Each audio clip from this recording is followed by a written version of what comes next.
welcome back to the Desensitized podcast. There My we go. name is Darius. I'm, I'm joined with my friend here, Dan Cast. Hello. Desensitized is the name that we've decided to move forward with. We're still getting used to it, but that's who we are now. Taking it in stride. How you doing, Cass? Doing pretty well. How about you, D? I'm doing great. Honestly, I'm cracked on caffeine. I'm ready to go. Nice. As am I. Well, let's just dive right in. It's a beautiful day in anime right now. Honestly, we're back in a big way. This anime season is going crazy. This is like the most anime hitting all at one point I've seen in like 2 years. Same. I agree. Yeah, I mean it's great. Let's just run down the list of all the anime that are out right now. If you watch our videos, you know we've been covering Kaiju number 8 and Go Go Loser Rangers. Ninja Kamui just came to an end, but we also have the return of My Hero Academia season 7, I believe, and we also have Demon Slayer back for its fourth season, which just came out this week. Yep. Am I missing anything? Yeah. Or are there other Blood of anime? I mean, Zeus. I'm sure there's plenty of other. Oh, Blood of Zeus just came back on Yeah. Netflix. That's It's not right. really an anime, Uh, but yeah, it counts. I think it counts for animation. these purposes. Yeah. Yeah, it's a great time to be an anime fan right now, that's for sure. Um, Blood of Zeus coming back, and I we'll get into the full review of that, I think, a little bit later, but Blood of Zeus has been on my mind recently because there's been so many great American animated projects that have released lately. Obviously, Castlevania, obviously, Blood of Zeus, but even more like Arcane, and even more recently, we have, and I'm blanking, what is it? Uh.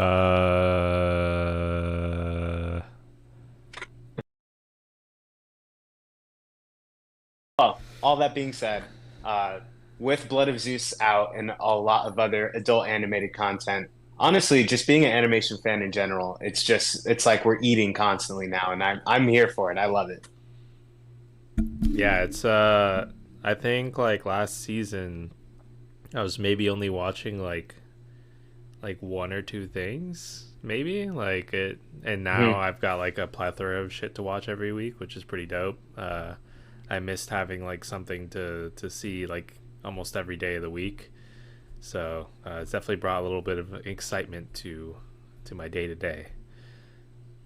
For sure. That is one thing I appreciate about the seasonal release of anime, just from Japan, that they're seemingly always peppered out on different days, just Yeah. completely indiscriminately. Mm-hmm. There's no like no go-to day for all the anime to drop. It just happens throughout the week. So as a Yeah, viewer, it is fun and easy to keep up with and keep conversation alive. for sure. Yeah, and I mean like you know normally you wouldn't be too excited about like a random fucking Tuesday, but now it's Yeah. like oh, but wait, at the end of Yeah. my shift I can watch an episode of whatever, so it's nice. That's right. It gives something always to look forward to. Mm. You know, that does actually bring up, and we're for today's episode, we're going to be diving into a lot of the weekly anime we've been covering, as well as doing a full review of Ninja Kamui and, of course, Blood of Zeus that we're very excited about. But before we get into that, what you just said just made me think of an interesting topic that I kind of want to dive into. Do you feel like let's look at the weekly anime we're watching right now. Let's say Go Go Loser Rangers and Kaiju number 8. Do you feel like the viewing experience of that would be aided in a binge format, or do you think week to week is the prime way to consume it? I know we had a similar conversation to this about content overall, but specifically with anime and how storytelling is in anime, how do you feel about that? I like the weekly, honestly. Like I said, the same reason before. Like it's cool to have something to talk about every week. Something to look forward to every week, and also like yeah, to a certain extent, if you binge everything in one day, like now, you're not really talking about it as much. Like for example, like say Fallout was such a massive hit, but now like not as many people are talking about it. Now it's like weeks removed from it, you know. But Yeah. I don't know. I prefer it more as a weekly. I'm of two minds on it. I do prefer I like checking in with the show on a weekly basis and having like looking back at a show and it like covering a certain period of time. I do like that experience a lot as a viewer. But with anime, especially with some of the weird anime that are out right now, like Go Go Loser Ranger, it is so hard to keep up with what's going on with the plot, with the way that they're telling the stories. And sometimes anime feels, I guess because of that translation barrier, but it often feels a little hard to necessarily understand exactly what's going on. And when you're binging it, I think it's easier to Yeah, keep track of those minute details. that's true. You And so just overall, I do prefer the week to week format, but for something like Go Go Loser Rangers, I'm wondering if people who binge it later on might have kind of a better time keeping up with the plot a little bit. yeah. I guess if it's kind of like you said, a little bit weird. What's going on isn't really like as easy to see. Like yeah, I guess getting one after another is probably a little bit better as opposed to you forget a couple small things in between each week, and if you're not talking about it with anyone else, you'll be like, I don't know if like this was supposed to happen or what was happening right before or like why it led up to this, and it could just be like a really small detail that you forgot. So yeah, I guess in that sense that makes sense. Yeah, and that being said, I'll just use this to transition to the first topic, which will just be Go Go Loser Rangers. We're both caught up on that show. Tonally, I just feel like the show is it's so weird that every time I sit down and watch it, it takes me a few minutes to get used to like the pace that the show operates at and like get my bearings within it. Uh, I continue to have such up and down feelings about Go Go Loser Ranger. How do you feel about it right now, being caught up on the season, up to episode 5? Um, Honestly, one gripe, and that it might be like only a me thing, but like for example, like he found that other monster in the closet. Like I don't know. Normally in shows, as like you find out more details, I don't know. Like it just felt like they probably could have explained that a little bit more. That like you know there was this whole thing where some monsters didn't go, some did, and now it's like this whole other thing. And like I don't know. I feel like they could have dropped Yeah. that at some point, but now it feels like they just decided to add that like after the fact. Like it doesn't Mhm. feel like this was like a thought out thing beforehand. It was just like, oh, like how, like you're a couple episodes or chapters in, you're like, oh, okay, let me like what else can we throw in here to spice it up? And it's like, oh, there's this whole monster war that happened like right before, and like some of them didn't go, and that's why they're captive, and some did go, and like I don't know. I feel like that just felt like it got thrown in there like after the fact. Yeah, no, it's so bizarre. The way that they choose to tell this story really blows my mind. And I know that this is a popular manga. Like I know that this has like a big fandom around it. And so I get the impression that they do like there is a strong story with a good amount of lore, and I think like there is a good story here, but I think the anime is kind of doing a poor job telling it. I don't know if maybe it translates better when you're reading the manga or what, but they're like showing you details so out of order and like refusing to let the viewer feel like they know what's going on. It's like at the beginning of the most recent episode, we're kind of recapping where our characters are, and I actually felt like I finally, okay, oh, I know where we are. I know what our characters' motivations are. And then the rest of the episode is spent just confusing me completely. They also chose to introduce like 7 new characters this episode with all the other like ranger cadets that are within the same field. Um, I don't know. I find this show utterly confusing. That being said, even though I have those critiques about it, there's enough going on that does entertain me that like it does have my interest at the same time. Like I am still very endeared to see how everything plays out, even though I feel very confused about like the greater details about the world. Yeah. I guess uh, I was gonna say I guess like it's weird that he didn't like kind of drop. Oh, by the way, there's a monster in my closet. But looking back at Dude, it, it's ridiculous. looking It's back at insane. it,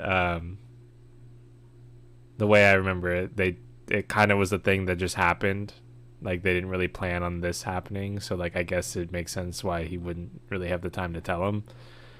But like you would think when he's explaining his whole life story and trying to garner his trust and stuff, he would be like, "Oh, by the way, I'm harboring a monster in my closet, just to show you how like I'm on your side. I'm like protecting this one." Like Yeah. I'm shocked he just wouldn't have thrown that out there. But maybe he No, thought it's like, "Oh, insane. you're keeping it captive." I don't really know. It's It was No, kind of it weird. makes no sense. It makes no sense. And you know what? Let me recap the episode really quick in case anyone's watching this later on and wants to know exactly what part we're talking about. In this episode, Fighter D is fully undercover as Hibiki, and you see him navigating his living quarters and like his coworkers that are all on the same level as him now. And when he goes into his closet, he realizes there's another monster of his same race specifically that is in there and has some kind of relationship with Hibiki. The reason why this doesn't make any sense is because we get a flashback that shows that Hibiki specifically spent the time to go in his computer to write up details about all of his friends, but he wouldn't mention the person Yeah. that lives in the bedroom. It doesn't make any sense at all. And we see that she has like a fondness towards Hibiki. I am very interested with her character. It's said that she's basically the last fighter that actually chose to continue to fight in the war that happened previously, whereas Fighter D and all of his companions kind of gave up and surrendered. So, as far as like a character motivation and like how she opposes Fighter D's point of view, I do think she's an interesting introduction, but the level of detail that they're just scattering around with her introduction is ridiculous. Also, I have a gripe about this show. Why is it so sexualized? Every single girl has huge boobs that hang over their suit. This girl was like, her introduction was so sexual. And can we talk about the final scene of the episode where Hibiki's Oh sister, yeah, I dude. think What it's the fuck? strongly implied that she's Yeah. orgasming to the thought of her younger brother having grown up into this great man Yeah. who's not afraid to fight. Yeah. What are we doing here? That's a bona fide anime moment. Um, Yes. to be fair, like I was just remembering now that he did break the computer that had all the information on it. Like it could have Okay. been on there. Fair enough. But still, yeah. Or like, I'm surprised he also didn't just include like, "Hey, my sister is the Pink Ranger," by the way. Uh, like, He gave the whole backstory about the sister and the yeah, and parents and didn't his throw that church. in there Yeah. at all. I mean, maybe Yeah, I'm it's missing the something, Pink but Ranger. Like, yeah, come on. like, yeah, I don't know, but yeah, I don't, that's just gonna happen. I mean, every anime has like some sort of fan service. Some are a lot more tasteful than others. But yeah, that had me scratching my head. That final scene, I was like, uh, No, what do you mean anime. by that? Like let's pause here for a second. Let's dissect this. No, it's so implicative of an orgasm. Anime gets us in its own way. Like an anime can be so good, but all of a sudden, this is not something I would just show to a coworker Yeah, because of that scene alone. It yeah, actually like takes away from the finished product. It's so ridiculous, and every single girl has flopping tits bouncing all over the place. It's excessive. yeah, yeah. I don't. I mean, they definitely know. Like it. It definitely sells. Like I'm sure. Like it's especially over there. It's probably pretty popular. But yeah, it's that's the reason why you can't watch anime in public. Like you always Yeah, got to be looking over your shoulder. You never know. that's right. But I mean, other than that, all that stuff, it is still a fun watch. I'm enjoying it. I'm excited to see what happens. It's definitely like Yeah, it's a new. It's like pretty new, in the sense that like it's not something you see all the time. So well, yeah. I'm just gonna like pretend that last scene didn't happen, and then we'll go from there. But How they're Yeah, even though I take issue with some of the greater details that the story tries to do with its overall world building, the premise is so unique and like the power set is fun, and so there's always something fun in terms of like the characters that they have to play with in the episode that it is always an enjoyable watch. mhm. I've decided to really start paying attention to the theme songs of this season, so that's something that I wrote notes on for each show. I think the opening theme song for this show sucks.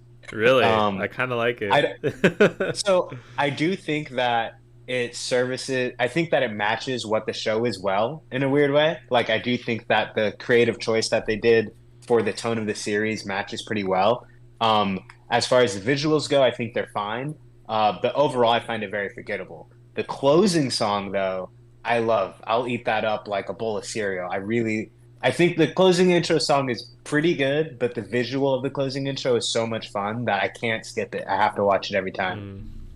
Yeah, I mean, I like both, honestly. I kind of stuck around and listened to both last time I watched the episode. But I mean, what did you don't like the way it sounds? You don't like the imagery? I just find the intro I just find forgettable. That's it. I mean, I just find it mid. I enjoy the imagery was fine enough to keep me like a little bit interested in watching, but overall, I just it's just not my cup of tea. Fair enough. But I love the closing visual so much. It looks like something that an AI generated. It looks like an AI came up with it, but that doesn't take away from how much I enjoy it. I love the Yeah. choreography of all the Mm. dancers, and it looks like it was really cheap to make as well, and which is just another pedigree for it that I can enjoy it so much. Okay. Interesting. You like the look of it being kind of mid, like visually. It's mid, but the choreography still hits enough, and like I think the it matches the upbeatness of the song to where I always find myself grooving and having fun with the visuals on screen, Fair. even though objectively the character models look very mid and AI generated. Fair. Um, Speaking of intros and outros, how do you feel about the intros and outros of Kaiju number 8? I like the intro. I actually meant to listen to the song in like its entirety Mhm. the other day, and I kind of forgot. The outro, That's the One honestly, Republic one, by the way. yeah, um, For yeah, those who didn't see our most recent episode, One Republic, we broke the news that One Republic recorded the outro for Kaiju number 8 fully in English. yeah. I don't know if I remember what the outro even sounds like. I don't know if I really gave it a go, honestly. So I don't have too much opinions on that. I'll have to go back and like listen to it, but I do like the intro. The outro honestly doesn't speak to me very much. I think it's cool that it's One Republic, but I other than that, I would probably skip it every other time. Like I Hmm. wouldn't even have listened to it a second time had I not just been interested in the fact that it was One Republic. For sure. That intro though, I think that intro bangs, Yeah, the dude. I intro's good, love it. man. I like the intro. I love it. It sounds good. Like it's such a vibe. It's a little repetitive in terms of the lyrics, but the music is such a vibe, and I think it's the perfect of this anime season. It's the best example of an anime that the visual of the intro matches the music really, really well. Yeah. And the way that it just ends with like Kafka and Ashira, his girl, like standing on the front line on the in the view of all the kaiju, it just looks awesome. Like it's Yeah. very satisfying. It's a good intro for sure. I enjoy it a lot. Yeah. Speaking of the intro, I mean, most recent episode of Kaiju number 8, episode 5, best episode of the season. What do you think? Um yeah, I mean it yeah, I would say so. I mean as far as like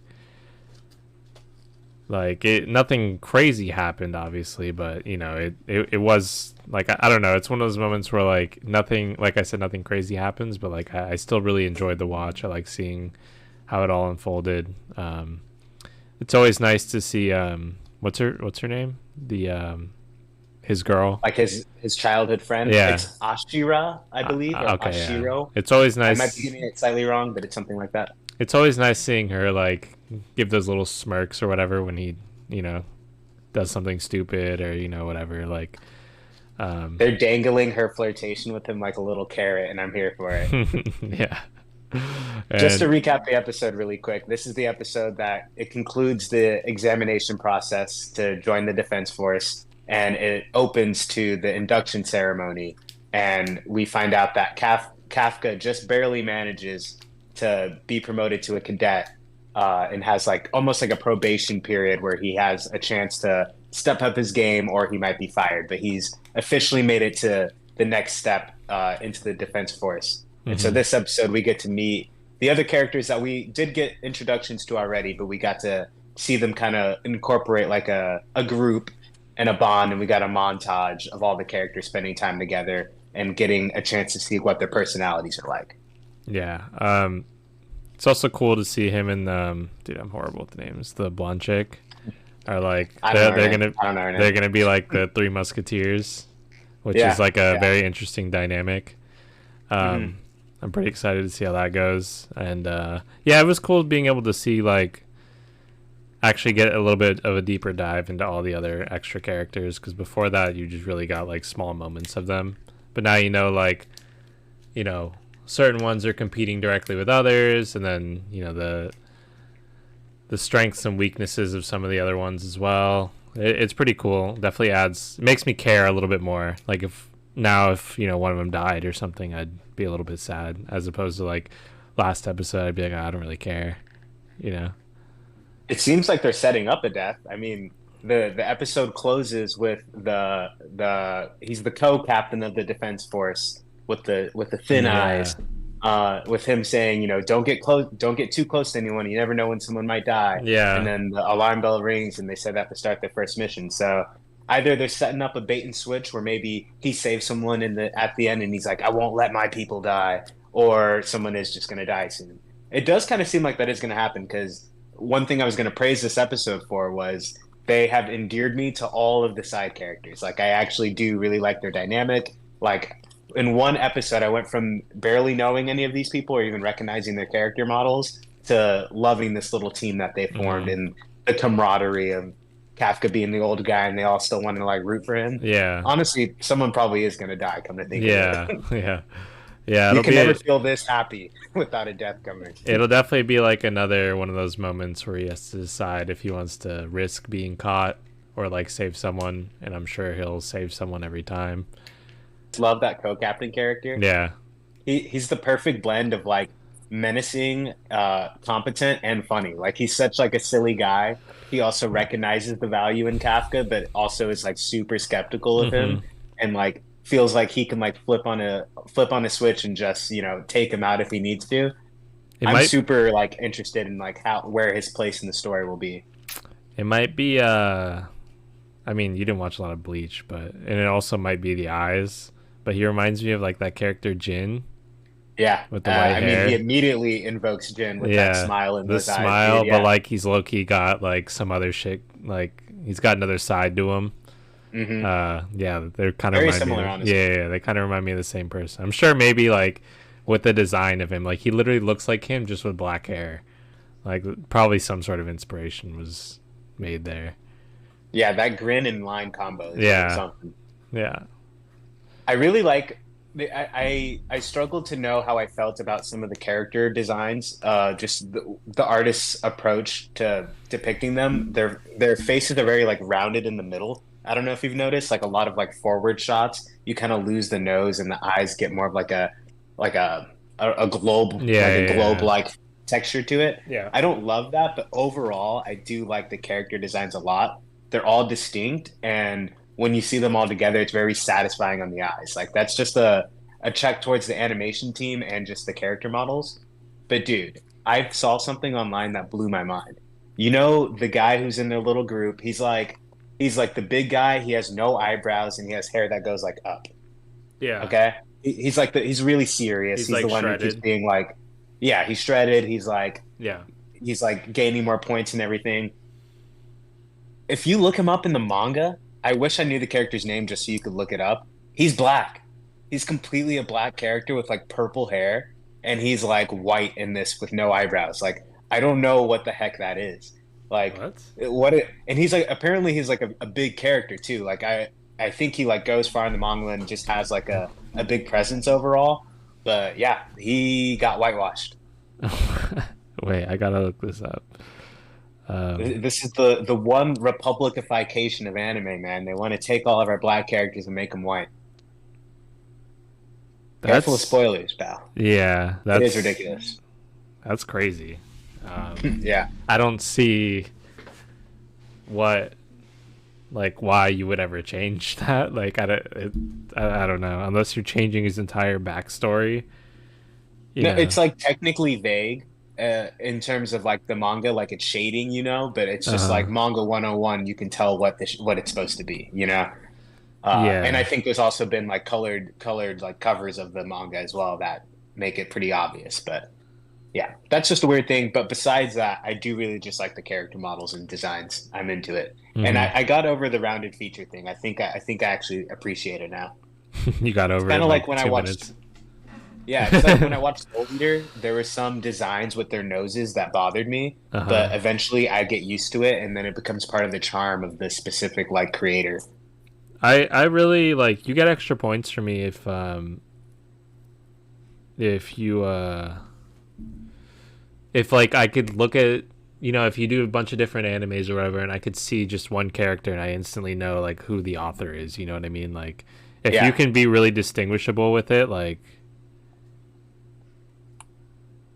especially nowadays, I feel like the animation companies for anime, you know, for the sake of high budget and making everything sleeker and more efficient, a lot of animes look very similar nowadays. So especially now, if you can have a distinctive style, you definitely get bonus points. hmm yeah, I see him now. It's Aoi, like AOI, Yeah, right. Kaguragi. Yeah, his description says tan, but yeah, in the show he's just like white. He's not, he doesn't even come off as being like a darker toned white or Yeah, anything like like that. that's so weird. We'll definitely throw in a comparison there. But yeah, that's strange. I have no idea why they would do that. Yeah, I think this series for season two is gonna have to have a black artist do their outro to make up for this because this can't stand, frankly. Yeah. Well, it's like either animes are like not including any black characters, or they're like making them like questionably racist. So like Don't get me started, man. there's I not could do like like a top 10 list of worst black character depiction in dude, anime. there's some There bad are a few ones anime that really knock it out of the park, but for sure. otherwise you are getting some mid-ass shit. We should do a video on that one day because I can't think of them right now, but I want to compile a list and talk about how dirty anime has done black people. Oh, dude, for sure. I mean, it's also a country that, I mean, until I guess recently, I haven't seen a lot of black people, or like not a lot of people live there. I mean, obviously now it's a little more different. Everyone's fucking going to Japan nowadays, but yeah, it's definitely crazy. Yeah, well, I will say I don't think that they're doing it in bad faith. They're just really unaware of what They're black just people are like. ignorant to like how bad that is. Like, Yeah, because I think they actually like I went to Japan a year ago, and if I got the reverse treatment of racism. It was literally opposite racism. Every Japanese person there immediately thought I was cool for being black and like wanted to get to know me more. So I think they idolize these like tropes and then they come out as bad stereotypes. for sure. Yeah. But all that being said, I gotta say, Kaiju number eight, as of this episode, is my favorite anime of the season. I am so excited to see where it goes. And like they're doing such a good job of setting up different character motivations around Kafka. Like I'm very excited to see the rest of the season. Yeah, I'd probably have to agree. It's the one I'm like most excited for, most into. That being said, the next show on our list, this season does have potential to take it out. I mean, we got My Hero Academia season seven back with a bang with the introduction of Stars and Stripes in episode one and two, fighting Shigaraki, the number one hero from America. Real quick, MHA is one of the only manga that I keep up with. I'm really an anime only, but I keep up with MHA. Stars and Stripes was my favorite thing to happen in the manga. It's like my favorite fight. So I was very excited to see them take it on this season. I was impressed, but I want to know what did you think of Stars and Stripes from the point of view of someone who's just been introduced to her? I thought she was cool. Her quirk's fucking insane. I can definitely see why she's the number one. Um, but I thought my only gripe with it was like, and I don't know, just the whole jumping around on jets. Like those were like the most like those jets could pull off any fucking maneuver like so easily. They're getting hit with giant gusts of wind and they're like still just kind of chilling, hovering. Like, but I guess they're Yeah, they really did just get like knocked away multiple yeah, times, like and they're flipping in the air. and they're chilling. Like, but I guess they're really trying to show how like I guess the U.S. has such crazy technology, like military technology and shit like that. Like, I guess trying to draw comparisons to real life in a sense. But other than that, I mean, you kind of always knew she was gonna lose. I mean, there's just no way she ever wins with like Yeah, like this. you don't introduce somebody at this point to fight the main bad guy and then they win. It doesn't make any sense. Yeah. I thought it was really cool, like the way she kind of got him back in the end by like having her quirk just like destroy all the other quirks. That was pretty sick. Um, but yeah, it was kind of sad. I kind of wish we got more of her before it ended. Like I would have liked to have seen her, visit All Might again and stuff like that. But I guess that's what makes it a little bit more sad is that she didn't. I I suppose I do think a better story would be like introducing her a little earlier, just to get to know her more as a character before she has this huge moment. I agree with that. Like I do think that she could have been more ingrained into the story before just flashing. Yeah, because like she gets introduced in the next episode, she dies. Like it's hard to really feel that bad. Uh, like I don't know, just a little bit more background or something would have been a little bit nice. Like all you really get in terms of her background is like a flashback of All Might saving her from like a movie they made like years ago. Mm. So like Yeah. I think they just recycled the scene. Like, I don't even think they Yeah. made a new one. Also, like it also feels like a plot hole to introduce her at this point. So there's an American hero who's operating on this level, and this is the first time that she's ever been brought up. Like, hello, like how are we not talking about her more? Yeah, why is no one like? I mean, I guess All Might's like the best hero ever, but like I'm shocked no one's like, oh, I like this hero from America. Like her quirk's cooler. Like Hmm. it never gets mentioned up until randomly. Um, This episode, we also see flashes of other like governments in different I countries and like was heroes next to them. I was right about to And say, what is up yeah, with the Pharaoh guy? He's 2D. How is he? dude, How they is can't he? do that. How is he They cool? can't just be like, and this is the Pharaoh hero, and he's just 2D. And it was such like a weighty scene. I was like, what is this? No, he Like, like puts his hand on the desk and it's like obviously just thin. And I'm like, bro, how is it like this got I'm assuming this is one of their top heroes. Like what the fuck does he do for him to be like no, I'm pretty sure he's been shown in the past though, no, yeah, but he briefly, looked like never familiar. He directly looked referenced. familiar. But like what? It's ridiculous. And I'll tell you from the manga, you don't get much about the other countries. I mean, they discuss other countries, but you don't get the point of view of the other heroes like that. This is as much as you're gonna get other country heroes involvement. Like this is the peak of it, Did which you is annoying that they make a point to highlight it if none of the countries are gonna be relevant. Yeah, I mean they're really trying to drive home like that they're just too busy. But like it would have been cool, for example, I don't know, I don't think they did, but like did they make like when All Might like officially lost like his powers, did they ever show scenes of like other countries? You'd think that's like a global event almost that like So they definitely show people from yeah. all over their homes, but there's Yeah. no direct, maybe not Like that I noticed, but maybe if you played that back, you would see an implication of different yeah, countries like in you'd that think moment. that that's like a global fucking impact and you would have seen a little bit more cuz like I don't know. I'd imagine the number one hero of any country dying would be like all over the news everywhere. You know what I mean? Or not dying, but Yeah, like, yeah, retiring, I whatever though. guess. Yeah. Yeah, yeah. I will say, this portion of the story is Horikoshi's love letter to America, the mangaka of the story. I happen to know just from keeping up with the series over the years, he has he's always shouting out America. Like he's actually a really big fan of America, and I feel like often America gets like a bad rep in anime just from the Japanese point of view. For But he's sure. always made a point to be very complimentary towards America. So just to highlight, I mean, it's just part of All Might's story that he went to America, Yeah. obviously, which is highlighted in the movies as well, and just as part of his character. And I think All Might himself is kind of a physical representation of the American ideal too. His blonde, long hair, blue eyes, and you know, color scheme, obviously. I mean Uh, his he yells states oh, when right, he obviously, when he yeah, does smash. exactly, yeah. So he's always been making references to America. Yeah, United States of Smash is his Yeah. best. I love that.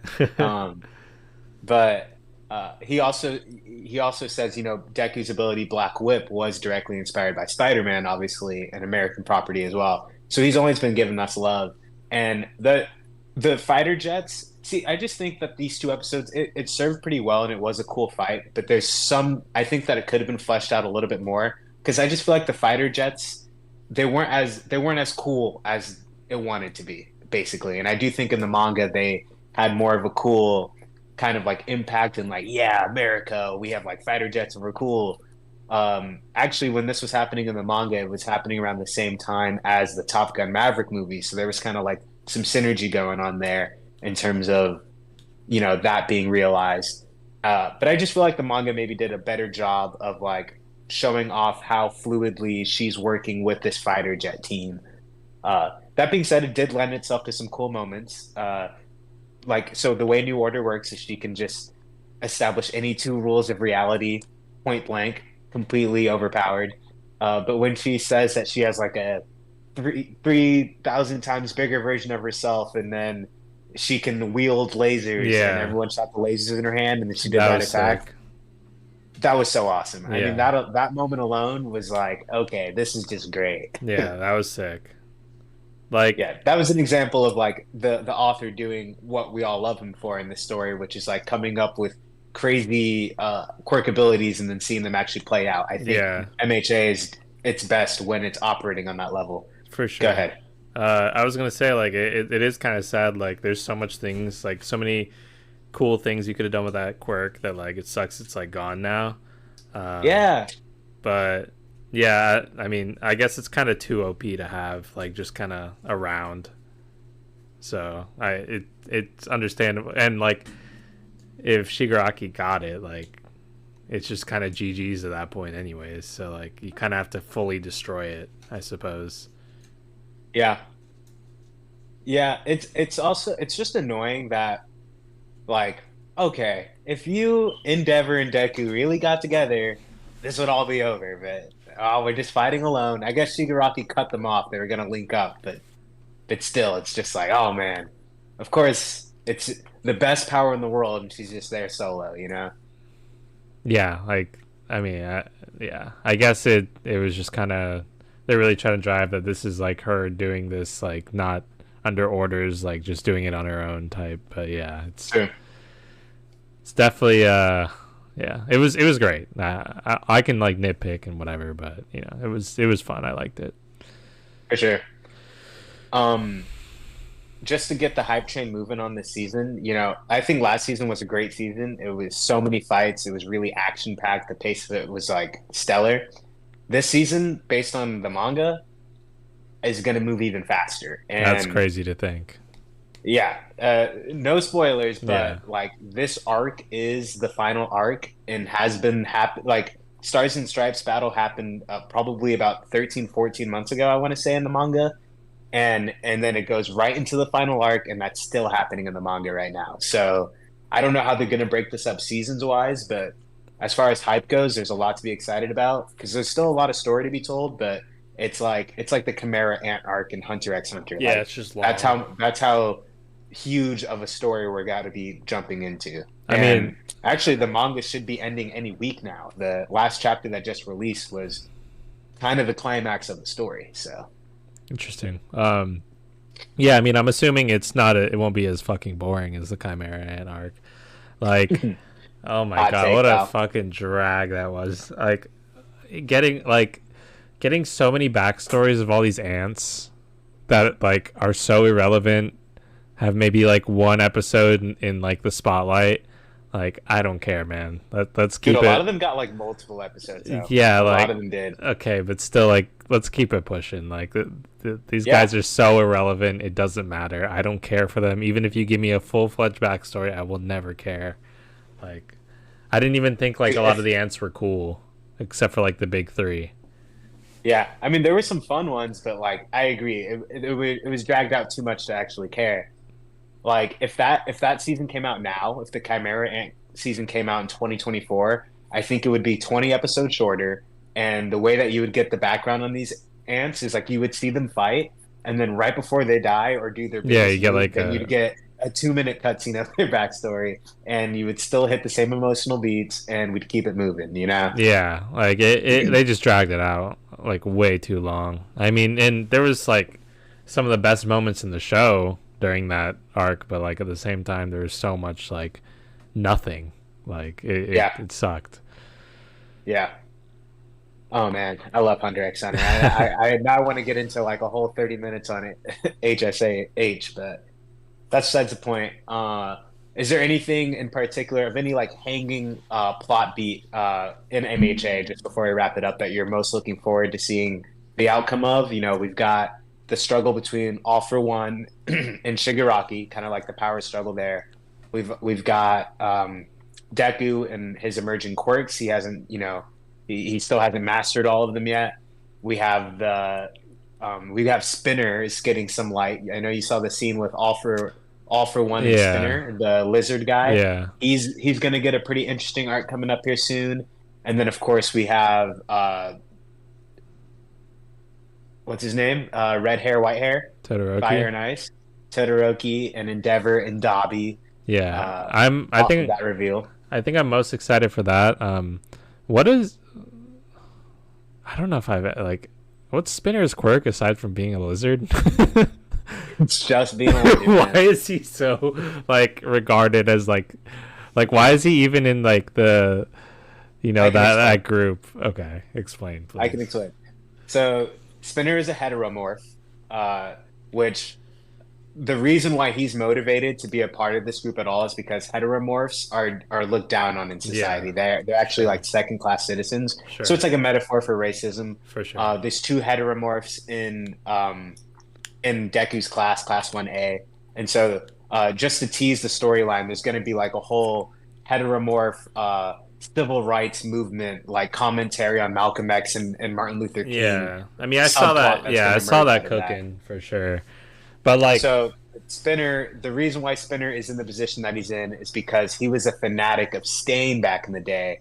So he joined forces with Toga twice and Shiga and well, just Toga and twice at the time, to because they were like they looked up to Stain, which ended up getting them grouped up with Shigaraki, which just kind of spiraled into that. So it's just because he's Shigaraki's day one boys, basically, yeah, because I and was he's gonna, just willing to be nefarious. That's it. yeah, I was gonna say, and I guess like to garner like um, followers through polymorphs or whatever. But like, yeah, I was always thinking like I feel like literally anyone in class 1A just bodies him. Like I don't I don't know how he is ever Yeah. like any like problem in any sort of combat. Like I Like don't know at what he best, does. he's the strength of like a man plus like a gator. Yeah, Like at best, like like maybe even like yeah, you like know. all of them have some sort of like cool thing you can do with your quirk or whatever, and he's just kind of a lizard. like No, yeah.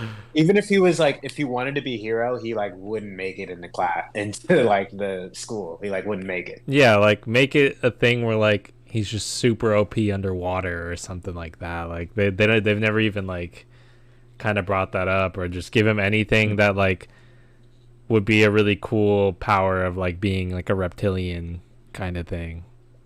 No, I will say like they dive more into his character, and so without trying to spoil anything, I do think that they kind of justify it more so later Okay. on. Like he's a symbol. As long as But okay, yeah. as long as they kind of go through that, that's cool. Because I always just kind of never really cared about him, but Yeah. I'm sure I will Well, at the end he's of there this. so much, but we're in season seven and he's had so little, No, he's like done Like you nothing. want to care about him. He has a cool design and like he's morally speaking, he's like the nicest of all the villains. So you think there'd be like a subplot there, but they don't give him anything. I don't even know if we're gonna get to that this season, honestly. Yeah, interesting. Well, if they can get me to care about him at the end, I'll kudos.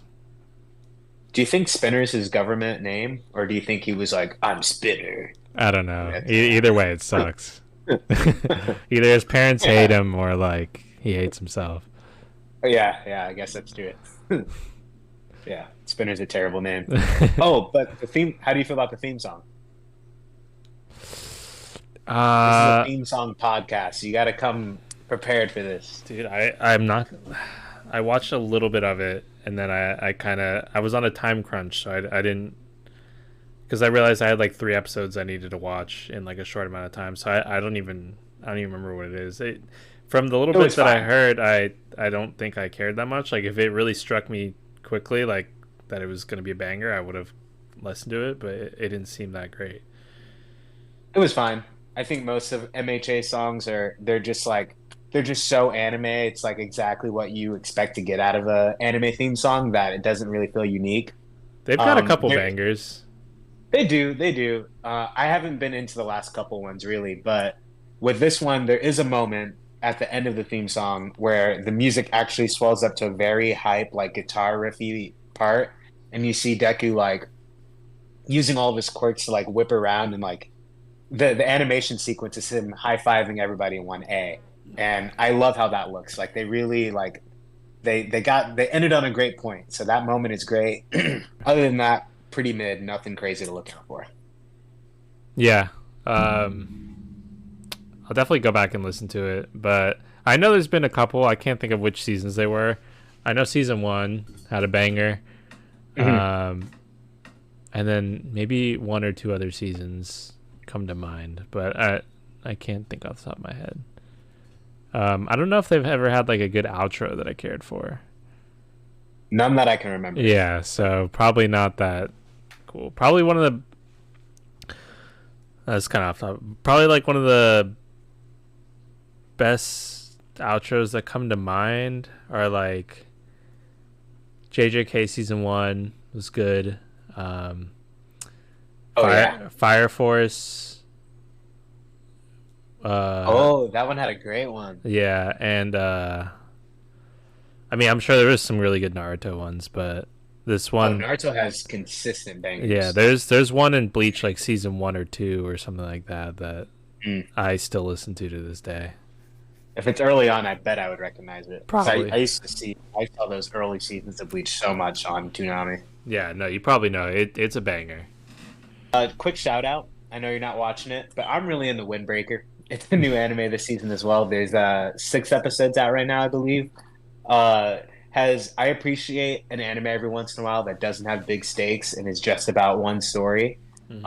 And this one is hitting on that front. I'm not going to get too into it, but I would highly recommend Windbreaker for any anime fans out there that are looking for a less popular one that is gorgeously animated and has kind of a small scale story. It's kind of about fighting and like gang violence, I suppose you could say, like high school gang violence, but it's not like a heavy show, it's an easy watch Oh, and it's gorgeously animated. I mean, I really like how the show looks. But if you want something a little bit more small scale this season, I recommend checking it out. I've been seeing it in the top charts for Anawave, which is like the Oh website yeah? I use to watch everything because I don't have a Crunchyroll anymore. But I'll give it another go. I mean, I kind of was half watching it when I saw it. I just saw like the first 5 minutes, and I was like, well, whatever. But I'll give it another gander. It's definitely not going to be anime of the season or Yeah, anything, yeah, but yeah, if you like a good easy watch, I for think it's sure. good. Hello there. Sorry for the jump scare, but as you can see, this is future Darius talking to you now. So when me and Cass recorded our last episode, we went on really long, so we decided to split it up into 2 episodes. So that's why at the end of this episode, there's really no outro. So that's what I'm here to do now. Thank you so much for watching if you made it this far. And stay tuned for next week's episode, which is going to be a full breakdown of Ninja Kamui, the new Adult Swim anime, and Blood of Zeus that's on Netflix right now. So me and Cass broke it all down. So stay tuned for our next video to see all of our thoughts on those series. And again, thank you for watching. Check us out on TikTok. Hit like and subscribe. We'd really appreciate it. If you have any feedback or any comments, please send them our way. We would love to get the discourse going. So yeah, thank you for watching another episode of the Desensitized podcast. I am Darius. Cass was that other handsome gentleman. But yeah, thanks for watching, and we'll see you later. Bye.